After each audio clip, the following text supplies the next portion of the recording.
Okay, what's going on, guys? And welcome to a brand new episode of Energized. Today we have a very special guest on the show. We have American TV superstar, Ireland's very own, Conor Sketches More. How are you doing, Conor? I'm doing well. I'm full of confidence now after hearing that I'm an American TV superstar. All right, I'm doing very, very well. Cheers. You are, man. Sure, all the golfers know who you are. You know what I mean? Like, you're a celeb amongst the celebs over there. Well, I don't know. We'll see about that. We'll see if I get a season 2 of it, maybe. Yeah, Conor, so. I was watching your show, man, and it's absolutely brilliant. I was like, Jesus! And for you previously said that you were originally meant to have guests, as in an audience, and I was like, Jesus! Like, this can get bigger and bigger and better. Like, yeah, we were supposed to have when I came over here the week of Paddy's Day or whatever, and we were supposed to have or I came over here about 2 weeks before Paddy's Day. I think it was like the 5th. The 4th of March, and I walked into this studio, and like it has about 25 seats in it, small little corner or whatever. Yeah. And my name was on the wall and everything. I actually didn't expect all that. I didn't know what to expect coming over. Like, what did you have? No photographs or anything? No. No, nothing. Like, they said they'd nothing ready. So, and I'd seen some of the studios that were over there. I assumed I was getting sort of like a podcast studio or something like that. I thought it was. I didn't realize it was going to be like high tech. The walls changing colors and pictures and all this kind of stuff, like. But so yeah, that was like March 5th. I was buzzing. Me and two pals of mine were opening up a bar in New York on 5th Avenue on the 17th of March as well, which was Paddy's Day, and the show was supposed to kick off on the 17th, and then obviously Corona happened. And my studio is now see the green screen there. Lovely. This is our studio, like. Everyone's in a makeshift studio now. Yeah, it's grand. You know what I mean? It's actually, I've learned loads, like even just filmmaking but recording stuff and little things that I wouldn't have known that are making my other job easier. Like, I'm still doing some Sunday. I actually just this morning finished off an edit for a Sunday game sketch to go out now this weekend. So that's brilliant. I look forward to that. Yeah, but like that's the thing. Like, everyone has to adapt, and if you don't. You know what I mean? Like, myself and Ross, we did a show once a week, every Monday in Ross's house in the living room, and like we record for an hour and then have the crack, and then all of a sudden we were like, right, Zoom is the thing, and then we're after like getting on so many guests and meeting so many cool people. It's been great. Like, it is adapt to the situation. It nearly gives you no excuse. Like, I was never, when I was doing podcasts, the odd time you'd be asked to phone into a podcast. Yeah. But most of the time it was like, we're doing a podcast, or what we're doing here in Dublin, or we're doing here if it's in New York or something, and it's like you have to go meet someone. And if it's inconvenient, then it's like, I can't make it there. But now, like, you've no excuse. It's like it's on Zoom. I've done so many of them now. Even Instagram lives and stuff. I was just flat out there. Now, I was doing them a lot, like, because I was over here on me Todd anyway, so I was only mad to talk to people. Yeah. I always find the Instagram lives a bit of a funny one, because you sort of have to go live with the other person going live, and then everyone like who follows you then gets a notification where they'll be like, oh, Conor Sketches has gone live. And I don't know about you, but sometimes I find if like the same person's always going live, I'm like, that's actually annoying. Yeah. Do you ever get that vibe? I literally stopped doing them because of that. Because I was just doing them. I didn't realize that was happening though. So everyone was getting a notification off me every evening saying, oh, you're going live. I didn't know, because I'm the guest, but everyone says that you're gone live. I've never actually gone live on my own Instagram, and before coronavirus, I never went live with anybody else. It just wasn't something I'd done. And then I was doing them, and then I was like, geez, I have to stop doing that. Like, and then you're apologizing to people. You're like, I'm sorry, I've just done so many of them. I can't keep saying the same thing over and over again. Yeah, and then you keep getting notifications saying so and so is live, and you're like, why do you keep telling me this? Like, it's like doing content. If you're putting up a video every day, people are just like, oh, he's another video up or whatever. But if you put up a video every like 2 weeks, people know like you've spent time on it and it's good or whatever, people will, I suppose, what's rare is beautiful kind of thing, Yeah. Well, Conor, I'm dying to know, how did you get started off doing impressions? Because, Ireland is a country known notoriously for like punching above their weight. And like in terms of impressionists, like Ireland's up there with the best. Like we have like Mario Rosenstock, yourself, and Al Foran, like really like pushing the forefront of the impressions game. And how did you get started? Do you know what? I got started by accident. When I was a kid, my outlet got a DVD après match, and I one of my earliest memories are of him lying on the couch laughing at Barry Murphy doing Frank Stapleton. And I didn't even know who Frank Stapleton was. Like, I'm only about 10 years of age, but I thought it was hilarious because my father thought it was hilarious. So then I just started taking people off from watching the après match thing. And during the summers, I'd watch like your man doing Dunphy, you know, baby, it's great, you know. I was impersonating I was impersonating the impersonators or whatever. Yeah. And then I swear to God, it didn't do it. Like, I remember doing like Nick McCarthy. I was going to school as well, and I was doing it like après match. All right, okay, you know. And the boys would be laughing. Then I got into secondary school. I think I stopped. Never really done it at all. And I was involved in a GA match. I wasn't actually playing. I was injured. And a row broke out at the very end of a game that we were losing in. And the game was as good as over, but this row broke out anyway. And whatever happened, as these things happen in a GA match, everyone runs in. It's all pushing and shoving. Yeah. And oh, I'm not the handbags at 5 meters, you know. Yeah. It better been social distancing now. Yeah, so you can't do that. You have to argue with people now. get the corner flags out and point. Yeah, you can be as mouthy as you want now, and no one can do nothing about it. I was mouthing on me that day anyway. But there was a picture then taken, and the picture is like of me. I don't know. There's a couple of people in a group, but you can just see my head. And again, I'm not very tall or anything, so it's strange how they got me, but the camera was in the stand looking down on the row. And I'm like this with my fist. No, there was no punches thrown, but I'm just, you know, postulating or whatever. And I like that. And all the boys are looking at this and they think it's hilarious. And I'm kind of mortified because it's in the back of the newspaper, the local newspaper in Mullingar. Mullingar Gazette. So they end up sending this to me, and then they're photoshopping me into all these different things like hooligan lists and all this kind of shit for the Euros. It was 2016 at the time. And I was ringing up the secretary. I was like, is suspensions coming or what? Like, he was like, oh, I don't know. Like, you're wearing your tracksuit and all, you know, it's not looking good. And then he rings me one day and he goes, everything's grand. I watched the video and nothing really happened, but the two clubs are getting a small fine. I was like, grand. So then I went home and Snapchat were after doing this face swap thing. Mm-hmm. And I swapped like Joe Bradley and Dunphy and Beckham and Mourinho and all them. And I was like, I tell you, those Moors, they're a disgrace. They're an absolute disgrace, I tell you. Started doing all this, sent it to the boys, and all the boys were like, jeez, that's brilliant. And then that's really creative. That's really creative. Yeah, within about, I don't know what came over me to do it. I was in my room just messing, and I did it.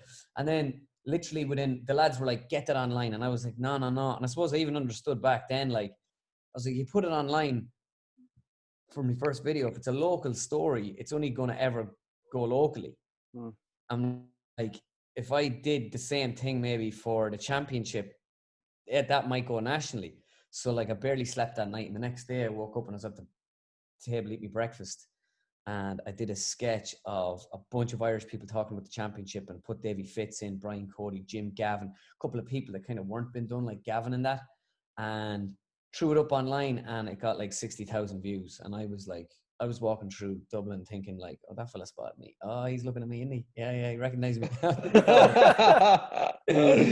And they're like, I saw you in the background of one of Noel Horan's photos before. Same man from the match. Yeah. So Joe Dottie called me up and they were like, hey, do you want to come talk to us or whatever? So I did. So the boys were like, all right, show us your stuff. And I was like, that's the stuff, lads. And they were like, all right, look. They gave me a week to come back with some Premier League stuff. And I came back to them and it just wasn't up to scratch. Like, and then they were like, right, I tell you what, we're not going to give you a job, but like, you should set up a page then if you think you're good and everything else. And what I realized in that week where they didn't give me the job was, these things can get better. Like, it's not like I'm an impressionist and that's it. Yeah. It's like, if you work at these jokes, it's like muscle memory. Like, you can get way better at them and way better at them. And that I as soon as I knew that, then I quit my other job or whatever. Like, I was working for 3 selling phones and I just quit the job and I was like, I'll give this 6 months. I gave it 6 months and I had a job then with Joe.ie after 4. That's crazy. Like, going in, you didn't even really have a portfolio, but then having that meeting and then coming out of it and you're not getting the job, you're probably like, right, I do have talent for this, and then I should really go for it as well. Yeah, I think I remember kind of just, I suppose loads of people read all them books and it's all about taking a chance and taking a risk and self-improvement and all this kind of stuff. And I remember when that happened to me and I was like, well, what will I do? If I go to work I kind of felt if I do this on the side, I mightn't give it everything. And if I get 1 or 2 knocks, I might just shun away from it then because I have a job. So I was like, I'm just best off like putting the pressure on myself here. Like even like, obviously my parents were a bit like, geez, you're quitting your job to make internet. I was 27, like, you know, so they were obviously looking at me going, what's this lad with his life? But I remember thinking around that time, I was like, yeah, like if I have an opportunity to like have a laugh for a living, you know, you may as well go for it. Yeah. What's your friends or like, I know your parents were like, what are you doing? But what's your friends say? All my friends, you know, my parents were like, when I said they were like, they weren't like, they were kind of like just asking me, you sure? Like, but like after I said I was sure, they were like, oh, do what you want. All my friends, like, my friends are brilliant as well. Like, you know, and I use all them to this day nearly for sometimes content, like sometimes like tell me if that's a good impression or whatever. I grew up playing football, whatever, in a dressing room, like, and I suppose you grew up then in that kind of like lad culture and having the crack and stuff. And the lads are a good gauge of what is funny. I'd agree. You know, so when I send it to them and they're like, they're not really, or they're like, yeah, it's good, yeah, or like, you know, they'll tell you that's not your best. Like when they say that, then I've often like not put something up or whatever. If the lads or even my brothers will have to be like, that's not the best. That's very important. That's very important. Yeah. Like with myself and Ross, like I'm so like anal about this. Like if we don't start off well, I'll think about the people that are listening. So like I'd be like, we'd be like 10 minutes into a show and I'd be like, Ross, I think we need to start again, man. And you get so annoyed, wouldn't you? But like, it's just like, I wouldn't do it if it wasn't like up to our standard, you know? Yeah, but sometimes what happens to Conor is like, I can see Barry thinking about it, and then like once he starts thinking about it, it's game over. I'm like, are you fucking messing? Like, cause like I can see he sort of like drifts off the conversation and goes, yeah, start again. And then you know sometimes when you crack a joke, and then you have to start again, you hate that joke and you don't want to crack that joke again. You know what I mean? You can ruin it. In the show here, like sometimes when I'm doing the monologue and I have the lads in front of me, I always like looking back at it because like it's stressful getting the lines right, and you're sitting there and you're looking into a camera and you're like, in this week on the show we're gonna have whatever, and then you're like, oh fuck, and you're like, and you're watching this back. I just can't stop laughing at myself. But the boys in it do say that they see me sometimes if I'm reading the monologue, I start thinking then and looking off to the left, and then the words are gone. But they were saying when you're in a studio, you might have to deliver it. The hardest part of doing this monologue at the minute is like having no one to laugh at what you're saying. Yeah. So I don't know if it's funny. Like, so I can't gauge it or even bring your energy up or down. When I'm doing a live gig or whatever, you know, people start laughing and your energy goes up. Do you know? And it's like everything, just momentum and all. And you don't have that here. But the lads were saying that like when you have a live studio audience in these shows, like very often you'll have to say, all right, guys, you're going to hear that joke again. You know, make sure you laugh again. You know, it's like, it's put up one of them signs where you hit the button and it says applause. Yeah. I couldn't believe that. Like, you know, no, not that like a lot of times they'll use the whatever was laugh, but they were like, if you mess up a joke and they still laugh at it, but we have to go back over it. You know, we'll have to like say to the audience sometimes, all right, guys, you're going to hear that again and make sure you laugh. It's mad. Yeah. Well, like what you're doing now is just, it's unbelievable. You must be like from going in from that meeting, leaving with Joe, and then all of a sudden you're here now in Florida. Like what happened once you sort of left Joe, and then obviously you went down a route that like not many people did at all, like just honing in the golf. How did you all of a sudden be like, right, golf is my home? Do you know what? The three sports that I watch a lot are GAA, soccer, and golf. Yeah, they're the three that I'd be into. I'd watch rugby, like again, like jump on the bandwagon, Six Nations, World Cups, or whatever. I won't mind. This is my gym time. I won't mind. I'm definitely a Leinster fan. I'm not I know there's loads of Munster fans up in Leinster or whatever. But this top actually, I stole it on my brother. I thought it was grand top for the gym. I was supposed to, but oh sure. Yeah, if he's watching now, you might return it. Not really a big rugby fan. I'm wearing a rugby top. all the Munster fans that like this video have now just changed over to unlike. Oh shit! Yeah, no, I love Munster. I know, but I'd like that. But you'd watch if Munster or Leinster or Connacht don't get into a good European game. You're watching that, and you know, so it's a game that I might go into at some point. But I just focused in on like GA stuff and the stuff, some of the lads that weren't being done, like Gerlach Nan, and you know, I've done a sketch for the Sunday game this weekend. It's Gerlach Nan. You know, The Last Dance with Michael Jordan. Yeah, unreal, brilliant, unbelievable, unreal. Create The Last Jig with Gerlach Nan, 1998. last year in charge, like just he's partying with Rodman, he's wrestling with Hulk Hogan. I just get it's probably the wackiest thing I've done so far. But I was doing that, and then when I did soccer, I focused on doing Klopp and Pep and them because no one was doing them. And then I realized, like, 2018, my father became the captain of the men's captain of our local golf club, and I realized no one's doing golf at all. Okay. Like, I've nobody. Like, if you go into politics in Ireland, you've Oliver, you've Mario. You know, you go into like different sports, whether Al, Aidan, Tierney as well. But soccer, golf had nobody. Absolutely nobody doing. I couldn't believe Tiger Woods is one of the biggest sports stars on the planet, and no one ever done his voice. I was going to say to you, Conor, do you think no one entered into golf? Because Tiger Woods seems like he's hard to do. And I think that was maybe one of the big reasons, you know, if you can't do the main fella, well, then maybe there's no point getting into golf. Because, I don't know, you tell me, is he a hard impression to do?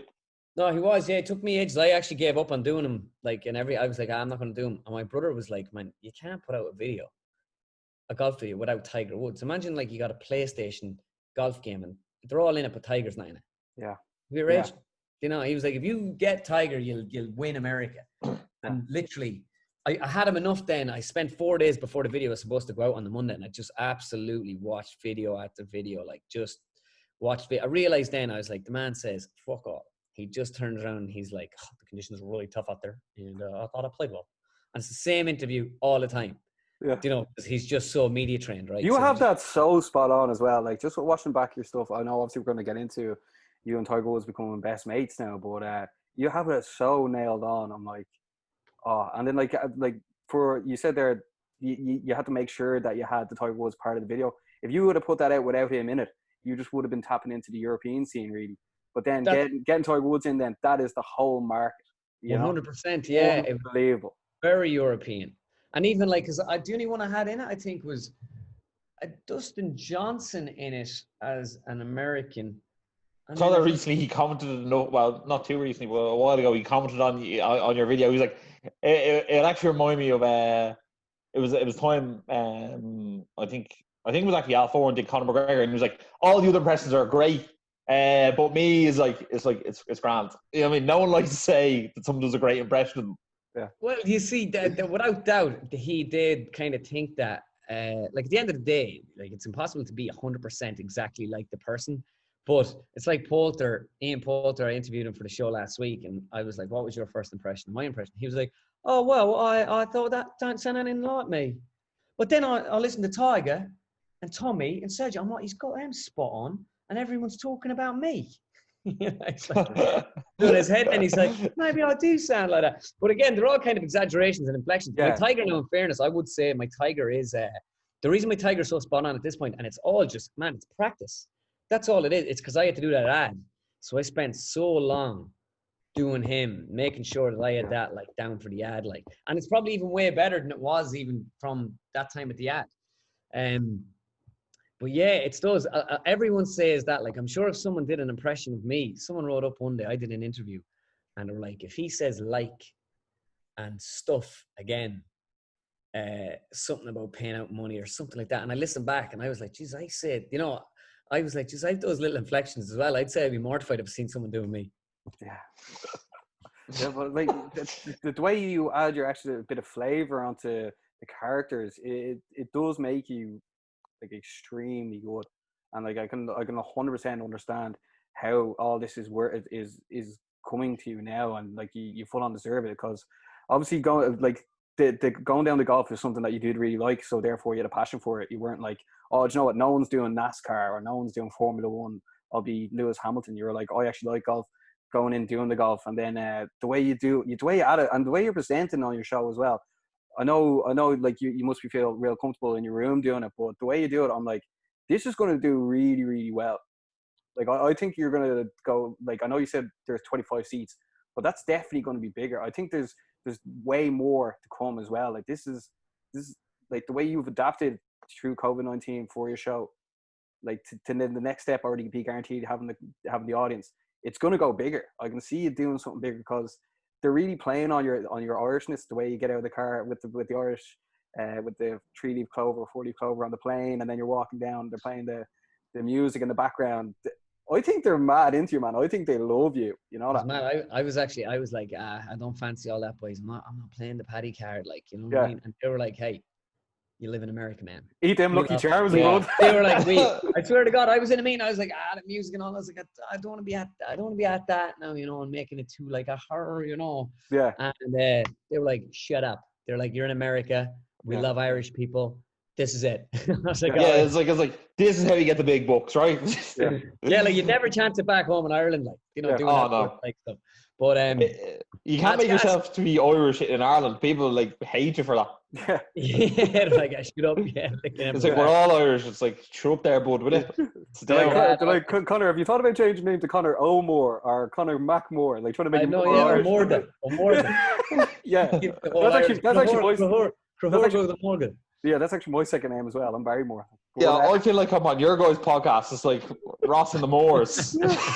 Yeah, but like Conor, like they you can tell they absolutely love you. But like we were talking about Tiger Woods. Let's talk about the Tiger Woods thing. I know you've told the story about 1 million times, but for the people that are checking it out now, like all of a sudden you got the chance to do an advert with Tiger Woods, like the biggest name in golf ever. First of all, how did this come about? And then when it did, what were you thinking? It came about. I remember getting a tweet off Bridgestone. Apparently, they had seen a video I'd done or something. A couple of people that worked in Bridgestone had seen a couple of videos, but then they'd seen like that I was on the Golf Channel, and they're like, "Oh, people are taking this dude seriously. Like he's on the TV." So they went back to Bridgestone and were like, "You know, what about putting him in the ad with Tiger? He does a really good Tiger." So I get this tweet anyway, and from Bridgestone, it's like, I want to talk to you about a potential opportunity. And I was like, oh, deadly. And I swear to God, my brother can attest to this. I was like, Bridgestone want me to do something with them or whatever. He was like, what do you think it is? I was like, I don't know, but at least I'll probably get free golf balls for the year anyway. You know, whatever it is, and golf balls on top of it, I was thinking. And then they said about Tiger Woods, and I was like, what? And I was like I knew it was legit when I got it. I just thought so I was trying to dig deeper into it. I was like, yeah, listen, of course, like whatever you want me to do, I'll be there, you know. But I was like, does Tiger know about this? And they're like, well, no, we're going to mention it to him and his agent now in the next 2 days or whatever. Blah. This is really early in the morning. Late on that evening, they're obviously behind us, but around 9 o'clock that night, then email comes in. They're like, oh, Tiger's up for it. Yeah, he thinks it'd be very good. And did they send the videos to him to be like, here, this is the person you're going to be doing the video with, or was it just like? He knew. Do you know the golf game? Because the videos, like even at the Augusta, when I did my first video and it got millions of views, and Tiger was in them. Like he was telling me at the thing, like he first saw me when he was at Augusta. Someone that week at the Masters was like, "See this fella's impersonating me, whatever." And then the mad thing was when I met him, he asked me, "Who's the dude you do with the condom on your head and stuff?" Like, they're like, man. Yeah. He actually watched like the YouTube videos and stuff, and even he was there. He goes, "Oh, my favorite one you do is McGregor, man. It's so good. I mean, that dude is tough." Oh my God! I heard he's actually quite socially awkward. Is he, or is he just a nice guy? Or not at all, man. He's dead on. He's absolutely dead on. He was like, he was dead on to me. Anyway, I made me feel very comfortable when I went in. Like there was no airs and graces or anything about him. Like he was. That was people go, "Oh, it must have been surreal." I was like, you know, what was surreal? It was surreal how just normal he was, and that I find that now and. The more you meet these people, like at the end of the day, they are normal people, like just with extraordinary talents for something. Yeah. But and Conor, have you pissed off any golfers? I don't know. No one has said anything so far. Like, you know, I met Sergio last year. Obviously, I gave him that laugh and stuff. And I remember I met him and I was standing right beside him. And I looked at him. I was like, "Oh, hey." And he was like, "Oh, hey." And I remember kind of thinking he either hates me or he doesn't recognize me. So then I went to put my hand out and I was like, fuck it, I'll just introduce myself, whatever. So I put my hand out and he just goes, like this to my face, whatever. And I was like, all right. He goes, "Man, what's with the laugh, man? What's with the laugh? I mean, the impression's really good. Why'd you give me the laugh?" He goes, "My wife now, every time I'm like angry in the house, she's walking around going, you know, everyone's just taking the piss out of me, man." You started. But like, who have you played? Like, obviously you play golf a good bit yourself. Who'd be like really well-known people you would have played rounds with? Or have you? Do you know what? In terms of playing golf, a lot of Irish lads played a bit of golf with Ricky Fowler. Haven't played much. I was supposed to go down to Shane. Shane's only about 2 hours from me, Shane Lowry. Yeah. We're supposed to play golf. We might actually possibly I might be going down that way next week, and we might get a round in. What are you playing off, by the way? Actually, I'm playing off 16. I know everyone thinks they reckon I'm about to be scratch and all this to see me playing golf all the time, but yeah, but you're dedicated to your craft, you know. Pretty much, yeah. Well, I actually played loads of golf last year, but you'd be jarred playing golf over here all the time. You walk like in America, it's just like it's all about having a few beers. And in Ireland, I've never ever drank in my life on a golf course. Like in Ireland, it's the 19th hole into the clubhouse, pint of Guinness, whatever. in Spain, I had a few beers playing golf. So much better. It's great crack. You're actually looser. And in America, I realize you're a bit looser after about 2 or 3 beers. But then I'm not the biggest fella in the world. So with 4 beers in, like I'm jarred. Yeah. So like I was always kind of drunk on the back 9 last year of most rounds I played. I swear to God, because it's like the cart girl comes over. Some days you're actually say, I won't. But as soon like the weather's good and this girl comes over, bang, she's handing you a drink, you know, and it's like, it's just a different way to play golf over here. Like, it definitely is. Not that it's not as enjoyable in Ireland, like, but it's just different. It's like, I think in Ireland, like golf is almost like a really serious game, and it's almost more like when you go out and play, like you're trying to win, as opposed to I think people do it more for enjoyment in America. Oh yeah, it's more like just the crack and stuff like that, and drinking and stuff, you know. But it's, I was saying I don't like the carts. I rather walk with the bag. Over here, everything is a cart. I'd rather walk with the bag because you can just chat away. You know? Yeah. I listened to one of your stories. One of your friends, I forget his name, but you were actually in the studio. It was a while ago, maybe a year or 2 ago. But you brought up a story about how you and Justin Timberlake have a bit of history. I was wondering if you could tell us that story because I'm sure people will really enjoy. Oh, where I was doing a gig last year in California. Yeah, you said Carlton was there as well. Yeah. It's a celebrity golf tournament. Yeah.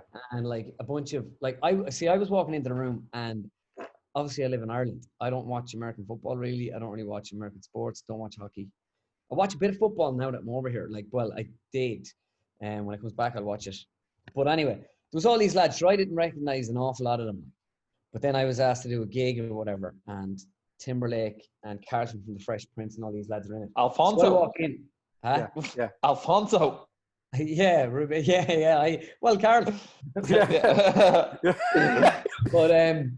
so I get up anyway and I'm doing my bit, and the yoke is going really, really well, like, you know, and it's a really small enclosed room. It's just a perfect gig, and I'm doing DJ and all the Tiger and everything. And then I start doing McConaughey. I don't know, when I start doing DJ, Justin Timberlake like just jumps up and starts randomly clapping. Like he's like, "Oh my man, this is so good," or whatever. And I'm just like, all right, I'm gonna start doing back to McConaughey. So I start slagging off Justin Timberlake. I was going to call him JT there, but I was like, no, the boys think I'm a prick if I call him JT. So I'm there anyway, doing the yoke, and at the very my last line is, all right. And as I get to the last line, I'm like, to that I say, man, to that I say. And then he jumps up and goes, all right. And then I was like, well, that's my last line. Thank you, Timberlake, or whatever. And he's like, oh my God, sorry, man. And the gig ends, like, but everyone's laughing. He comes up to me at the end of it. He's like, dude, great gig. I want to apologize, you know, for saying your last line or whatever. I was like, man, you're Justin Timberlake. You can do what you want. I'm going to tell people you said my last line. Don't worry about it. And we're over then, and we're chatting for a few minutes. And he's dead on. Nice fella, really cool guy. And then Carlton comes over, and we're talking, chatting away. This sounds like a TV show. I know, yeah. My brother texts me, and he goes, "Where's Screech?" Zach Morris. Brother texts me, and he goes, "How'd the gig go?" I was like, "I went unbelievable." I was like, "One of the best gigs I've had." And would you believe I'm right here now, talking to Justin Timberlake. And I was like, and I was just chatting to Carlton from the Fresh Prince or whatever. And my brother was like, make sure you get a photograph of Timberlake. And I was like, nah, it's not that kind of vibe. It's just not. And because they're all celebrities, they're all in together, like, you know. And he's like, man, you're a dope. He's like, you never go for these photographs. So many times I have to tell you, you know, if you get a photograph of Timberlake that's on your social media, people see that and associate you with A-list people. I was like, think of it like business. Makes sense. Yeah. You know, he's like, yeah, do you know what I mean? It's like, it's up in your profile, you know, that you're hanging out with A-listers. These guys, this isn't just anybody. It's Justin Timberlake. Yeah. And I just said to my brother, I was like, no, honestly, it's just not that type of gig, blah, blah, blah. So I was like, good luck. So anyway, chatting to him, and Timberlake was like, I'll see you later. And I was like, see you later. And I was like, well, that was cool. That was a cool conversation. You know, I didn't come across. I came across well, everything else. And I was walking out about half an hour later. I was talking to a few more. Charles Barkley was there as well and a few others. So I'm walking out the door and I end up going to the bathroom then. I'm nearly at the exit. I'm like, I need to take a piss. And I went into the bathroom. And when I went to the urinal, there was only 2 urinals in it and Justin's right there. And we start chatting again. Right. And then he's actually saying to me again, we'll go over, I'm washing my hands or whatever. And he's like, yo, dude, man, I'm so sorry. I feel so bad about using your last line. I'm like, wow, why'd I do that, man? And I was like, you can do what you want. And I literally took my phone up and I was thinking my brother said, I was like, me and him are cool now. I was like, I can go for the photograph. I'll go for the photograph. So we're there in the bathroom and I go, sure, here, we'll do a selfie, will we? He goes, dude, in the bathroom? That's creepy. I swear to God. I looked. The mirror was I knew you love this. The mirror was in front of the two of us. And I was just like looking into the mirror like this. The face just gone bright red. No, and I wasn't sunburned around. And I was like, I just kind of tapped him on the shoulder and I was like, cheers, man. And I just walked off. And he's like, yo, Conor, wait up. And he came back outside and we done the photograph outside. But I mean, I was mortified. I texted my brother then. I was like, don't you ever get involved in my fucking business again, right? I was like, he goes, what's wrong with you? I was like, he thinks I'm a creep. Who thinks you're a creep? I was like, Justin Timberlake thinks I'm a creep. And then brother rings me up and he's like, what happened? I was like, I went for the photograph. And brother was like, yeah, if you went for a photograph, he called you creep, man. He's a clown. Like, you know, he's an idiot. And I was like, well, I was in the bathroom. Because you asked him for a photograph in the bathroom. I was like, yeah. And he goes, Jesus, that was creepy. He was dead right. I just put the phone down and I was like, go ahead. Yeah. Oh, that's actually gas. Oh, you know, like, I actually I wasn't ready for that story. It was brilliant. It was absolutely brilliant. It really was. That's the time, Baz, you met Gordon Darcy in the Jacks. Yeah. Like, I mean, I heard that story and I was like, that's a brilliant story. And then I listened to your show with Al Foran as well. That was very good as well. Shout out to Al, he's killing it as well.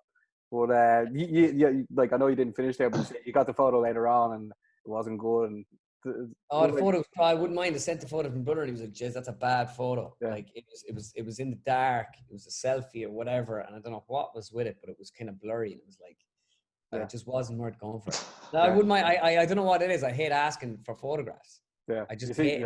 Yeah. We see the thing is myself and Ross have to be in the photo. So like we have to like you have to judge who would be a good person to take a photo because like it's 1 second. You can't be like back and be like, oh sorry, can I get another one? There's an art to this game, you know. Oh, big time! That was another thing. I remember I did a thing with Jack Nicklaus there a couple of weeks ago, and his manager took the photograph. And in fairness to the manager, I had my dad there with me. Like, so my dad really wanted a photograph, and you know. Like both of us did. It was a great photograph to have at home, you know? Yeah. And his manager like took about 7 photographs. His manager was like, boom. And he's like, no, don't like that one. No, that thing. All right. I was like, fair play to you. Because the first one was all blurry. And it was like, if you get that blurry one, you're raging then. You're going home with this photograph you can't even put up. Tell me about it. We were over in Edinburgh at the Irish Rugby at Six Nations. Was it last year, Baz? Yeah. No, 2 years ago, I think. Yeah, 2 competitions. We didn't. Yeah, 2 competitions ago. And we're in the airport, and the Irish rugby team is in the airport as well. And I was like, oh, that was class. And they just won as well. So one of the lads was there, and he was like, I'm pretty sure I met nearly everyone off the team already. And I was like, here, you have to get a photo of one of them, like to commemorate your trip. Like, show it to your man or your dad. Be like, look, we met the lads in the airport. You know what I mean? And I was like, right, there's Johnny Sexton. I'll ask him for you. I went up and asked Johnny Sexton, take the photo. And the sun was coming in from behind, and all you see is one of the lads stand there with his arm around this person, and you can't see anything. It's just a big glare in front of the face. And he was like, man, that's the worst photo I've ever seen in my entire life. Yeah. So then I had to go get I was like, right, wait here a second. And then I saw Bundy Aki, and I was like, Bundy, wait there a second. Get in there. I took a photo of Bundy, and it was a grand photo. I was like, there you go, you met someone. Don't worry about it. There is such an art. It's unbelievable. Yeah. And actually, another one, the Ryder Cup 2 years ago. I was working with NBC or whatever, and they have a hospitality tent on the grounds all the time when they're televising events. So I think I had a hit with Sky Sports to do that morning, so I was up really early, and it was like 6:30, and I went over and I was eating a croissant and a coffee, and I was watching the TV, and I was sitting there for ages, and this place was empty, just me and this other guy, and I was sitting there for ages, and then I left about 40 minutes after I'd eaten breakfast. I'd left. So after watching the golf that morning, looking at a few notes for what I was going to say on the TV, and I got to the door, and this lady was like, "Did you meet Michael? Were you talking to Michael there?" She's like, I was like, "Michael who?" She goes, Michael Jordan." I was like, "No, I haven't met him yet. No." She was like, "Well, you were sitting beside him there for the last like half an hour, where he was out there." Jordan was sitting, honestly, about 10 feet from me watching the TV. And I remember, like, I was like, "I want to go back." And I was like, I didn't go back. I went down to Sky Sports, but I brought two of my mates to the Ryder Cup. And then Jordan was in that hospitality tent all day, or all week. When we went to the bathroom, it's another bathroom story. Conor sketches lurks in the bathroom for famous people. No, when I was in the bathroom, I left. As my friend was coming in, Jordan was walking in as well to the bathroom. And it was funny. My friend came back out and he was like, I stopped Jordan outside the bathroom. And I just said to him, I was like, "Michael, sorry, would you mind getting a photograph?" And he just looked at me and he goes, "No." Yeah, that's the thing. He's been known for that. Yeah. He doesn't give a shit. Yeah, he doesn't care. Do you think he would have said yeah to you? I've no idea. I don't know. Like, because he might know you as well. Jordan. Well, like, you may see in one of your videos. Oh, not beyond the realms of possibilities. He's best friends with Tiger. Sure, they're like best mates, and that ad would have been on the Golf Channel. So I'm sure he might recognize my face. Whether I doubt he knows who I am now, but you never know. Who knows? Yeah. Who knows? Yeah. Justin Timberlake may say something about you. Now, Conor, while we're on the subject, Tiger Woods, right? Obviously, him and Peyton Manning were victorious over Phil Mickelson and Tom Brady. Did you watch any of that? I did, yeah. I thought it was class. Actually, wasn't it? It was so much better than the previous. The McIlroy and the boys had a skins the week before, a skins game, and that was good. The skins game, I actually enjoyed watching. It was nice to see a bit of golf. But this one for me was better because you had two amateurs that like could potentially hit pretty bad shots, and because Brady was kind of struggling, I think everybody was like, "Oh, that's me." Like, that's what I'd be doing right now. Well, probably a lot Tom worse. Brady made it, didn't he? I thought Brady made it. I did. It just haven't done, instead of seeing, because when the boys did it a week before, it was good, like, but all the shots were good shots. I got you. So the shots weren't like, I loved, maybe it's the cynic in everyone. You loved seeing Brady going into the trees. You were like, go on, go right, outbound. You were mad to see it, like, and just to see what reaction then Tiger and Phil and the trash talk that would go back and forth. Like, if they were hitting good shots all day, it's hard to trash talk. You know, if you're at that, but like, you can slide. Like Tiger said to him at one point, Brady went into the thing and he was like, "Oh, dude, don't worry, that's in the fairway on 7." You know? He was on the 9th or something. Do you have any idea what Brady plays off? He plays off 7 or 8. Okay, yeah. And what's Manning played off? Because he looked like as good as Tiger and Phil at sometimes. Yeah, 3 or 4 on it. Manning's irons and approach to the were unbelievable. He did look absolutely quality, but I think Manning plays off, I think it's about 3 or 4. He plays a lot more golf. He's retired. He plays with Tiger a lot. So I was wondering what made the pairings as well. I was like, how was because I would almost thought it would have been like Brady and Woods originally, because like obviously Brady's like the GOAT in American football and Tiger's the GOAT in golf, and like against their arch nemesis. That made sense. But obviously, if those two are mates, that's why they're together. Yeah, I think it was that. Like, because I was even thinking, how was Jordan not in it? Like, I know they went for the 2 footballers, but like Steph Curry is like a massive golfer as well. Yeah, golfer. He's brilliant. Like, if you had to do the corresponding partnerships for Irish, like the Irish version, who would you pick? Because Ross picked his sort of pairings. Who would you go for? Oh, if I had to pick the sort of the equivalent. So we're putting on RTE. We're putting on RTE, and we're doing for charity. Who's golfing with who? So it's Harrington and Lowry. Is it all of Ireland, like including Northern Ireland? Yeah, you can have McIlroy, you can have Darren Clark, you can have who you want. Yeah. All right. Well, then for me, it's Shane Lowry versus Rory McIlroy, and the amateurs, the celebrities. I'd go who would I go? But the sporting celebrities, like the boys, yeah? Yeah. Robbie Keane's one. Robbie Keane and Brian O'Driscoll. Oh, nice. I picked Johnny Sexton versus Ronan O'Gara. Because I was like, that's the Tom Brady and Peyton Manning of Ireland. Yeah, I suppose, yeah. Although to me, like, I suppose O'Driscoll, like, is like the all-time.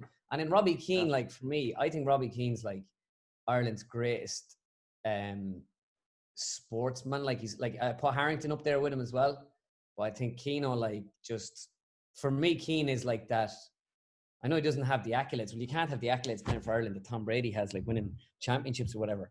But I don't know. Yeah, me, I'd have to stick Robbie in it. Although I think for entertainment purposes, I'd almost make it Shane Lowry versus Darren Clark, because I feel like they'd be more crack on the course. Yeah, Darren Clark definitely, I'd say it'd be good crack. Yeah, I think for the competitiveness though, you've the Open champion, you've the world number one. Yeah. Big eyes and stuff. You'd have to go with the two boys, and then I'd still stick with Robbie and Bod, because I know the two of them like to play golf as well. Yeah, Brian just goes mad into the golf, isn't he? I'm sure so was Robbie Keane actually as well. Yeah, he's had some career as well. But Conor, like, before we wrap things up, just sort of looking into the future, like what do you sort of see is sort of like what are you sort of looking forward to? Because then therefore you have more content to make. So like over the next sort of like when things get back to the new norm, what are sort of things that you're looking forward to being like, right, boom, like obviously the Ryder Cup is something that's going to be enormous for you. Yeah, we don't know if that's going to be played now. That's the only thing. Yeah. So at the minute things are so uncertain. Like, I'm looking forward to the Premier League coming back, and definitely. Who's your team actually? Liverpool. Ah, no wonder. Yeah. Do you know? Listen, and I'm not a massive, believe you me, if Liverpool didn't win it or something, like, I ain't going to lose any sleep. I'm not that much into it, but like, they deserve it. Like, what a year. And it's for me, I think it'll be deadly just getting it back anyway, just for the bit of crack, just watching sports on television, even if it is weird. I think it's kind of funny watching them like it's Sunday League. Yeah. There's no one at the games or whatever. Yeah. So I'm looking forward to that. And then, like you said earlier on about the show, maybe, like, who knows if the show grows legs. With golf, like, you could go around, like, golf kind of swings around America like that. It starts out on the West Coast at the start of the year when the weather's really good. And then around this time, it heads over here to the East. And you're up like Florida, New York. I'd love to be doing shows maybe. Like, you could do live shows of the show. You could do it every week in a different place. You could follow the PGA Tour or something, you know, follow the majors, and you could have a show. What would you do? Would you do it on like a Wednesday? Yeah, so, on a Wednesday or a Thursday evening or something after the event. You'd probably do it on a Thursday or something after, or on a Friday. You might be able to people might be there at the location as well. Yeah, sure. We were going to do something like that anyway. Now, it wasn't going to be like what I'm doing with the Golf Channel, the Conor Moore Show, but we were going to do a good podcast. I was chatting to a couple of lads back in Ireland, like a few boys were coming out for the US Open, Kieran Donaghy and that. And we were going to have a night in the bar that we were opening up in New York. So we were going to do a show on the Friday for the Open, maybe, and we'd probably blend in a bit of GA as well with it. But the opportunities are endless for you, man, aren't they? Do you know what? Like, and I know it's a cheesy thing to say, and everyone always says, "Oh, when you're doing something you love, you don't work a day," and all this kind of stuff. But that is true. Like, it's true, especially for me, because it's sports and I'm involved in. You know, so for me, it's never work. Because technically, if I'm watching sports today, you could say I'm working, but I'm not. Whatever. If I'm like checking out what's on Sky Sports News, what did Mourinho say, I'd be looking at that anyway. I'd be at work if I was working away just on the internet reading those stories. So, like, it's. I suppose video content's probably your biggest thing then to make sure you watch as well, isn't it? You can read all the articles until the till the clouds come home or whatever. But I mean, I suppose when you see the interviews, it gives you that sort of, it might give you that like look that someone does, or it might give you, that one-liner for delivery and stuff. Absolutely, yeah. The videos are crucial for that. Like, and that's, everyone asks me, "Oh, what's the process and stuff?" And it's the most boring thing in the world. It's just literally listening and watching videos. Like, that's all it is. Like, I actually took off all the music on my mobile phone. Like, so I've no music on my phone. Like, I've no iTunes or Spotify. I've got podcasts that I listen to, and then I've got a folder where I download YouTube videos of people talking. So like right after I've a pretty free morning this morning. Like I'm probably going to go outside and listen to one or two voices. I'll just sit outside somewhere, or you go for a drive sometimes. But it kind of gives me, I remember thinking to myself, how many hours of the day do I daydream listening to music? Because when you're listening to music, you're in a movie in your own head. I'd be like kicking a point in the county final, listening to some song from Bon Jovi, Living on a Prayer or something. Yeah. And I'm like, if I was using that a bit more wisely, like, you know what I mean? And actually, because a lot of it, like I say, is muscle memory. I just have to remember how a fella says something. And then I have to practice and then when I practice enough, I get it. But then I have to keep it going. And then you find out little words, and then it's like the Tiger Woods thing.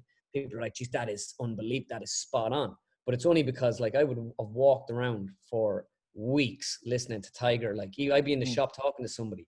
Sometimes I'd go into the shop. I was practicing Ricky Gervais last week. I was walking down to the shop down here, going into the pharmacy, the CVS.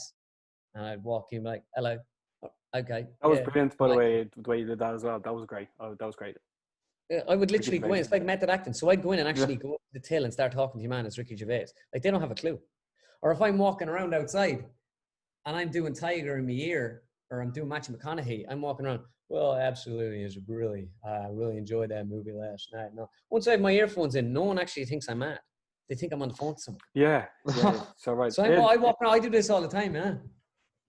That's actually brilliant. I actually never thought about that. No, I don't do impressions. But I suppose like, you can always just have your own. Once you put your headphones in, you can have your own conversations, and people won't think you're crazy. Yeah, do you know what? If you're practicing anything, or you're practicing a speech, or even before a live gig, I'll put the earphones in, and I'll usually have those ones in with the wire, so everyone knows that you're actually. And I walk around, you do the live gig to yourself, and people just think you're talking on the phone to someone, so no one thinks you're cracked. Yeah, Conor, just where. Well, you have to be special to be doing content like this, you know. But Conor, like before we wrap things up, like you're obviously living in America now. What's your sort of plan there? Like, is it like a year, or do you think you'll be staying there forever, or you know? That was my girlfriend listening. This is a conversation I have to have with her. I know. At the minute, you're just taking it. You're just seeing how the show goes first. Yeah, and the show was only 8 episodes initially. Our 8th episode is next week, but it's picked up now officially for another 10 or 12 episodes. So we're running until September. That's brilliant. Congratulations. We have a little break or whatever, run until September. And then obviously we'll talk about next year. Do you know what? As I said, the thing I'm focusing on every week is putting out a good show. Yeah. If I do that every week, then next week that'll look after next year. You know? Exactly. Well, Conor, man. Yeah, well, in fairness, we wish you all the very, very best. We love seeing you. My dad loves you because he's mad into watching the golf. So like he actually thinks you're gas. So keep doing what you're doing. Lads, cheers. Thanks for having me on the pod. Really enjoyed it. Great chat. No, this is brilliant. Conor, like obviously we'll have to get you on again. I don't know what for. Obviously, when something big comes up, you know what I mean. The Ryder Cup, man. Yeah, who knows what's coming up. You know what I mean? But Conor, just keep doing what you're doing, man. It's brilliant. I was watching the shows, and like for people watching now, like I'm not like a massive golf fan, but like I was watching your stuff, and I was like, you could almost do this with, say, if it was football, or if it was obviously the guy, like it could be the Conor Moore show, but you can do whatever sport. You know, it's just it's the character and the stuff are doing it. Yeah, it's just it sets you apart from I don't know who else. You know, I've thought that, like, you know, doing a. I heard the missus is putting in a pledge to RTE to get your own show, to get you home. that would blow up on RTE as well. Like they let a good opportunity go there as well. But it's never say never. I definitely think it would something like that would work, a sort of sports show. Obviously back in Ireland they don't really do that kind of monologue piece to camera stuff. That's something I've kind of had to learn on the fly. Yeah, it's very American. It's very American. But you were brilliant at that, man. I was like, Jesus, like you are the real deal, you know? Not that I doubted you. I was just like, no, but like it's like so many people would be more like sort of sketch comedy, and it'd be more in the rooms, this, that, and the other. But like you're there, basically on your converted set and kicking it out of the park, hole in one, as you'd say. Get in the hole. Yeah. But thanks a million for everyone who's watching at home. Make sure to like, share, subscribe, and as always, stay energized.